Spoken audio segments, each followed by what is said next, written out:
On this day in history, March 31, 1964, Brazil experienced a military coup d'état, which led to a 21-year military dictatorship. The coup was led by a group of military officers who were unhappy with the democratically elected government of President João Goulart, who was commonly known as Jango. Goulart's administration was perceived as leftist and sympathetic to communist ideals, which caused great concern among the military leaders and the wealthy elites of Brazil. The John F. Kennedy administration took a bet on the incoming president of Brazil, as he took office on September 8, 1961. Goulart was not an extreme socialist, but his opponents portrayed him as an unpredictable radical.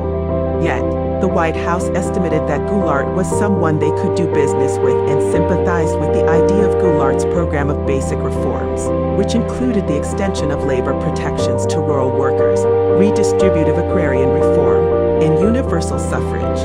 United States support for Goulart materialized in the form of economic aid, financial assistance via the IMF, and development assistance through the Alliance for Progress Partnership. Within a year, however, Goulart failed to comply with American demands that he bans leftists from his cabinet, and in 1962, the White House ceased all engagement with the Brazilian president. The coup took place on March 31, 1964, when the military forces began to mobilize and take control of strategic location in the country. The president, João Goulart, was in a state visit to China at the time, and the coup plotters took advantage of his absence to take over the government. The military forces issued a statement saying that they had taken power in order to restore order and democracy to Brazil, which they believed had been threatened by Goulart's administration. The coup was supported by the United States government, which saw Goulart as a threat to American interests in Latin America. The CIA provided funding and support to the military forces, and American officials publicly praised the coup as a necessary step to protect democracy and stability in the region. However, many Brazilians saw the coup as a betrayal of their democratic values and a violation of their constitutional rights.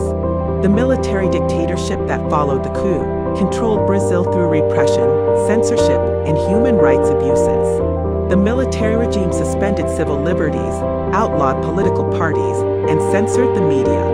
Thousands of people were arrested and tortured for their political beliefs, and many were forced into exile. The dictatorship also pursued an economic policy that favored the wealthy elites of Brazil.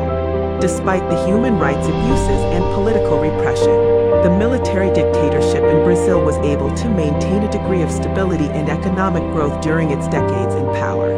However, the regime also left a legacy of corruption and inequality, which continue to impact Brazilian society today. It was only in 1985, when the dictatorship finally came to an end, that Brazil was able to begin the process of rebuilding its democratic institutions and addressing the legacy of the military regime.